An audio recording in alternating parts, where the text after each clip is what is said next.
Hi friends, guys, வணக்கம் சகோதரர்களே நண்பர்களே. Thank you for your cooperation. My dear friends, இன்னைக்கு பாருங்களேன்,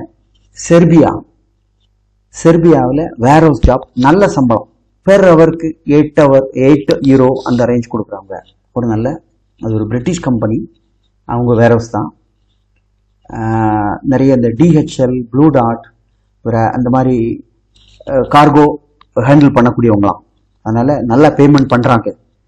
அது மட்டும் இல்ல, செர்பியா உங்களுக்கு தெரியும் நிறைய மாசக்கணக்கில் ஆகும். இப்போ அது இ விசா வந்தாச்சு. இந்த விசா ஏற்கனவே இதுல ஆள் போய் அனுபவப்பட்டதுனால நான் சொல்றேன். E visa multi entry for 1 year. அது என்னன்னு பாருங்க. ஆன்சிலரி ஒர்க்கர்னா ஜெனரல் ஹெல்பர்ஸ் தான். வேர் ஹவுஸ்ல A to Z வேலை செய்வாங்க. பேசிக் நாலேஜ் இருக்கணும், இல்லைன்னா ஹார்ட் ஒர்க் பண்ண தெரியணும், எப்படினாலும் எழுத படிக்க தெரியணும், இங்கிலீஷ் வாசிக்க ரெடி, ஆவரேஜ் ஸ்பீக்கிங் கண்டிப்பா இவங்ககிட்ட வேணும். ஓகே, பேக்டோர் ஒர்க்கா இருந்தா கூட லாங்குவேஜ் இருக்கணும். அதனால ஓரளவுக்கு இங்கிலீஷ் அண்டர்ஸ்டாண்டிங் நாலேஜ் இருந்தாலே போதும், எழுத படிக்க தெரியலனா பரவாயில்ல, ஈஸியா ஓகே. செர்பியாவுக்கு போறதுக்கு இது 1 monthக்குள்ள போயிடலாம். ஏன்னா இதுக்கு கொடுக்க போறது இ விசா. அந்த விசா இதுல ஆள் இறங்குனதை நான் உங்களுக்கு காமிக்கிறேன். இ விசாங்கிறது நார்மலா 15 நாள், 1 மாசம், 2 மாசம், 3 மாசத்துக்கு இருக்கும். அந்த இ விசா வர இது multi entry e visa. Paper ரீதியாக வரும். பாஸ்போர்ட்ல விசா அடிக்கணும், போலீஸ் கிளியர் சர்டிபிகேட் எடுக்கணும், எம்பசி அப்பாயின்மெண்ட் இதுல இல்லை.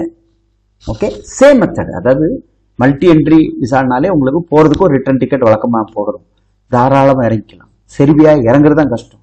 முன்னாடி உள்ள மெத்தட்லாம் டாக்குமெண்ட்ஸ் போடணும், 3-4 மாசத்துல இமெயில் வரும், அப்புறம் அதை எடுத்துக்கொண்டு எம்பாசில போடணும், நிறைய ஒர்க். இப்போ அது கொஞ்சம் மாறி நிற்குது.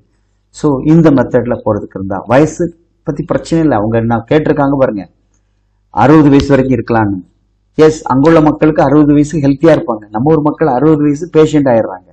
ஆனாலும் ஹெல்த்தியா இருப்பாங்க. வயசு வித்தியாசம் பாக்குறவங்க, என்னால இந்த வயசுல போக முடியலையே, அதுக்கு ஒரு வாய்ப்பு கிடைக்காதாங்கிறவங்களுக்கு இது ஓகே. இவங்க சொல்லி இருக்குது 9 யூரோ பெர் ஹவர் இருக்கட்டும், நமக்கு அதெல்லாம் வேணாம். 5 யூரோ கிடைச்சாலே போதும் இல்லையா? 5 யூரோனா 10 மணி நேரம் வேலை பார்த்தா 5 50 ஆச்சு. ஒரு மாசம் ஃபுல்லா வேலை பார்த்தா 1500 யூரோன்னா இன்னைக்கு ரேட் என்ன? ஸோ இது அவங்க கம்பெனி கிராஸ்ன்னு சொன்னாலே உங்களுக்கு இனி அதில் அகாமடேஷன் ஃபுட் நிறைய இது கழிப்பாங்கன்னு வச்சுங்களேன். நமக்கு எனக்கு பொறுத்தவரைக்கும் 1000 1300 யூரோ வரைக்கும் 1000 யூரோ கிடைக்கட்டும். ஓகே, அப்படின்னா எனக்கு போதும். எப்பவுமே நம்ம குறைச்சு சொன்னா நல்லா இருக்கும். அங்கே போயிட்டு சொன்னது ஒன்று கிடைக்கிறது ஒன்று இருந்தால் உங்களுக்கு கஷ்டமா இருக்கும்.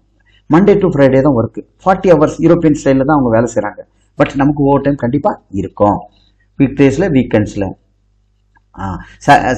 சண்டே லீவ் தான். ஆனால் நான் வேலை செய்கிறேன்னு சொன்னால் அது ஆல்மோஸ்ட் டபுள் ஆயிரும் அவங்க எல்லாம். மற்றபடி என்ன, இன்வென்ட்ரி கண்ட்ரோல், லாஜிஸ்டிக் ஹேண்டில் பண்ணணும், பேக் பண்ணுறது, எடுக்கிறது, பேலட்டை உடைக்கிறது. பேலட்னா இந்த மரப்பலகை மேலே வச்சு பாக்ஸ் இடம், அதை நிமிக்கணும், அதை தூக்கி அள்ளி ஓரமாக போடணும், எல்லா ஒர்க்கும் அதில் உண்டு. ஓகே, இதில் கொஞ்சம் ஹை அட்மினிஸ்ட்ரேஷன் ஸ்கில், கம்ப்யூட்டர் ஸ்கில்னா அது உள்ள வேற ஏதாவது கொடுப்பாங்களா? மொத்தத்தில் ஆக்சுவலி ஒர்க் எடுத்தது வேர் ஹவுஸ். வேர் ஹவுஸ்ல என்னென்ன வேலைலாம் உங்களுக்கு சம்மந்தம் உண்டோ அது. ஓகே, அகாமடேஷன் உங்களுக்கு ப்ரொவைட், ஃபுட்டு இல்லை. ஓகே, ரூமுக்கு கரண்ட் பில்லு 50 தந்துருவாங்க. இதெல்லாம் நிறைய வசதிகள் இருக்கு. சரி, இதுல கீழே ஒரு பாயிண்ட் சொல்லியிருக்கு, இவங்களுடைய ஹெட் குவார்டர்ஸ் போலந்தில் இருக்கு. 3 மாசம் கழிச்சு ஒருவேளை உங்களுக்கு யாருக்காவது டிரான்ஸ்பர் பண்ணணும், போலந்து போகணும்னு சொன்னா இவங்க செலவுலேயே பண்ணிக்கிறாங்க அப்படின்னு ஒண்ணு இருக்கு. பட் நான் அதுக்கு கேரண்டி கொடுக்கல, அவங்க சொன்னது. ஏன்னா இங்க ஆட்கள் இப்போ யூரோப் கண்ட்ரிக்கு இந்தியால இருந்து எடுக்கணும்னா நிறைய சிரமம் இருக்குது, நாளாகும். அதனால செர்பியா கொண்டுட்டு செர்பியால இருந்து கூட கொண்டு போயிடுறாங்க. ஓகே, ஸோ அது அவங்க செலவா இருக்கட்டும், அதை பத்தி நான் சொல்ல விரும்பல. இல்ல நான் செர்பியால இருந்துக்கிறேன்னா இல்லை, செர்பியா போறவங்க பாதி பேர் அங்கிருந்து யூரோப் தான் கடந்து போறாங்க பல வகையில, லீகலாவோ இல்லீகலாவோ. பட் இவங்க என்ன சொல்றாங்கன்னா 3 மாசம் வேலை பார்த்துட்டு ஒருவேளை அவங்களுடைய போலந்துல இருக்க பிரான்ச்சுக்கு ஆள் தேவைன்னா இவங்களே கூட்டிட்டு போறாங்கன்னு சொல்லியிருக்காங்க. அது யார் யாருக்கெல்லாம் அந்த கொடுப்பனை இருக்குன்னு தெரியாது. பட் செர்பியா இறங்கணும் அப்படின்னா இதாங்க. ஸோ இதுக்கு நாங்க அதிகமா இல்லை, 3 ரூபா சார்ஜ் பண்றோம். ஓகே, 1 monthக்குள்ள டிபார்ச்சர் போறது. 1 year மல்டி என்ட்ரி விசால போறோம். வேணா உங்களுக்கு நீங்க மேலும் விளக்கங்களை கேளுங்க. நீங்க இது படிச்சவங்க படிக்காதவங்க எல்லாருமே போகலாம், வயசு அதிகமா இருக்கனால. ஓகே, இத விசாவை உங்களுக்கு சிம்பிளா நான் காமிக்கிறேன். இதை காமிக்க கூடாது, பட் நிறைய பேருக்கு தெரியாது. இப்ப 2ஆம் மாசம் ஆகுது மல்டி என்ட்ரி விசா செர்பியாவுக்கு இறங்குது. அடுத்து நிறைய இறங்குற இதுதான் அந்த visa. Okay my dear friends, நீங்க எனக்கு கால் பண்ணுங்க, பேசுங்க. இதுக்கு போறவங்க ஒரு குரூப்பா வாங்க, அப்ளை பண்ணி கொடுக்குறேன். நன்றி. அடுத்த வீடியோல சந்திப்போம். தேங்க்யூ.